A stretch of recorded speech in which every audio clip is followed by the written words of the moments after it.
Parshas Acharei Mos-Kedoshim. Love thy neighbor as thyself. The pasuk in Perek Yutes pasuk Yurches 1918 in Vayikra says, the full pasuk, Lo sikom v'lo sitor. Do not take revenge.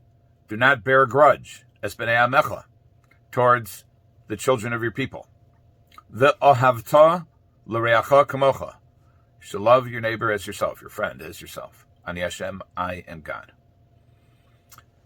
How do you love your neighbor as yourself? Is it even possible? Is it possible to have the same emotion towards anyone else as you have for yourself? Maybe a few people with whom you're close. Maybe. Everyone? Seems like a tall order. If somebody needs a lot of money, are you obligated to give them all your money? I mean, you have all your money, so if you would love Reuven the way you love yourself, do you have to give him all your money?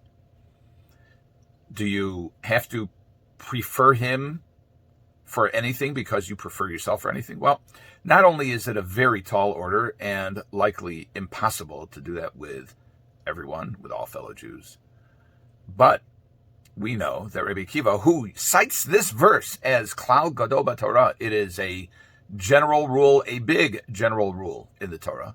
He is the one in the Gemara and Bava who says that if, for example, two people are traveling in the desert and a person has water and it's only enough for him and not for both, that person who has the water is supposed to take it for himself and survive, even if it means that the other one is at risk of death.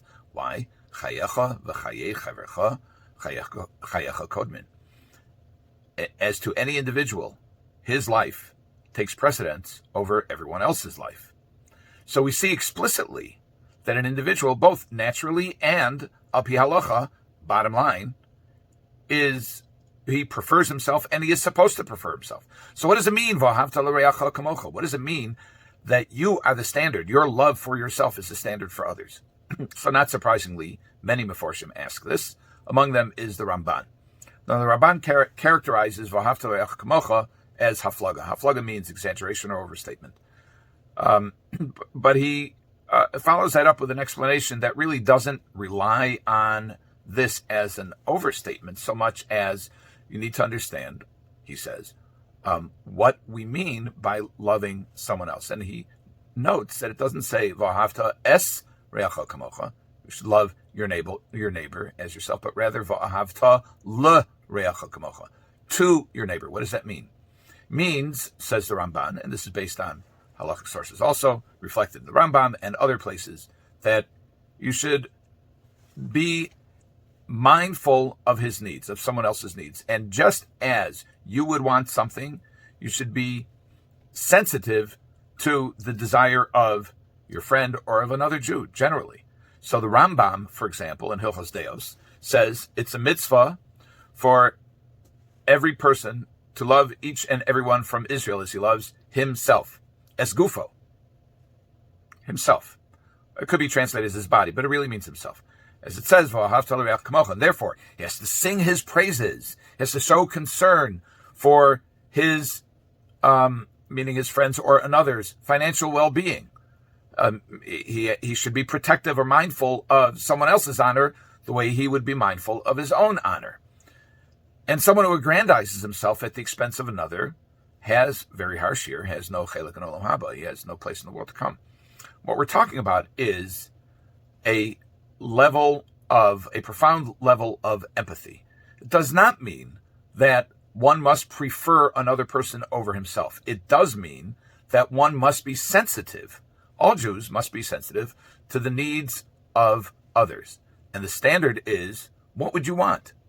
And Hillel actually explained it in the Gemara, and many people say it's the negative expression of this formulation, which is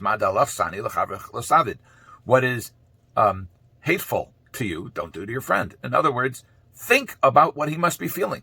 This is a mitzvah of empathy and acting on the empathy, not simply feeling it, but doing it as well.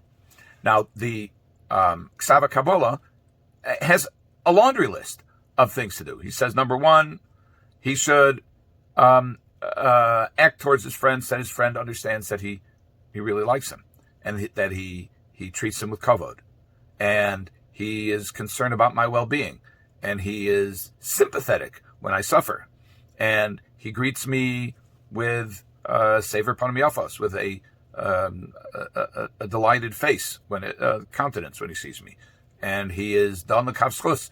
He gives me the benefit of the doubt. More on that in a second. He'll participate with me. He'll help me out. He may lend me some money, not all of his money, but help me out, and he won't lord himself over me and try to show me that he's better than someone else. Let's talk for a minute about giving someone the benefit of the doubt. There's a book called Thanks for the Feedback. Excellent book.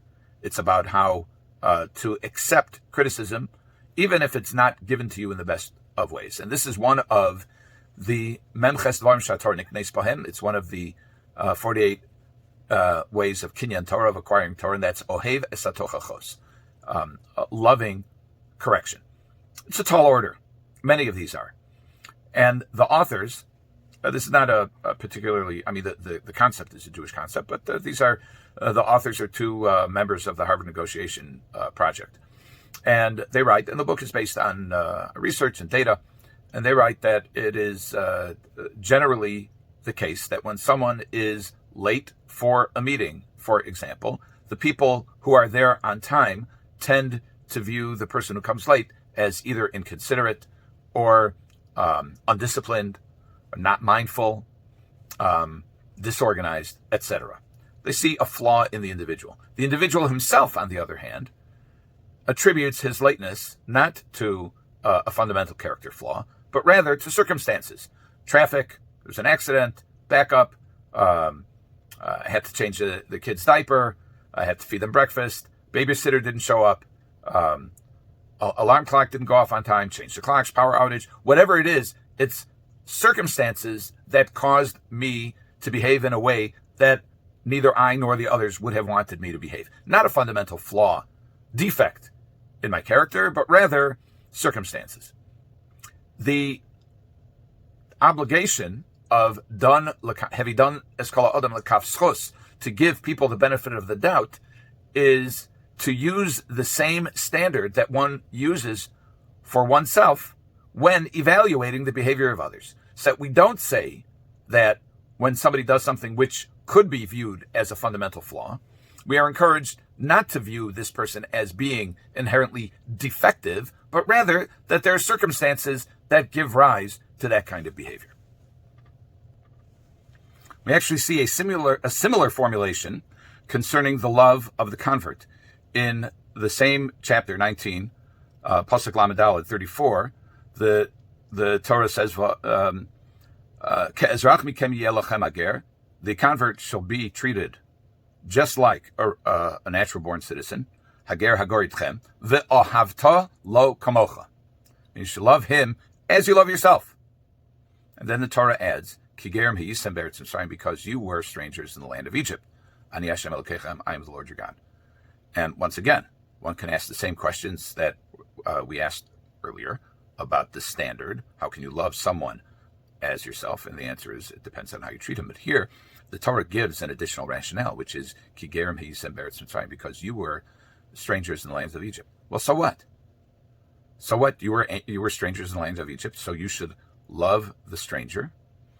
But if we look at it from the point of view that the Torah is mandating empathy, well, there is something about a ger, a convert, which does not apply to someone who's Jewish from birth, which is they've left their home, they've left their abode, they've left their family, they've left their at least nominal comfort zone, and they've come to join us. And our heritage is we were in a place where we were strangers also, and the Torah is encouraging us to develop our sense of empathy. At the conclusion of both verses, the Torah says Ani Hashem. In this case, in V'ahavta l'reacha kamocha Ani Hashem, here it says Ani Hashem Elokechem, I am the Lord your God. Ultimately, we do this not because of the individual's personality, as Rav Shimshon Raphael Hirsch points out. We are not loving our neighbor because of his personality.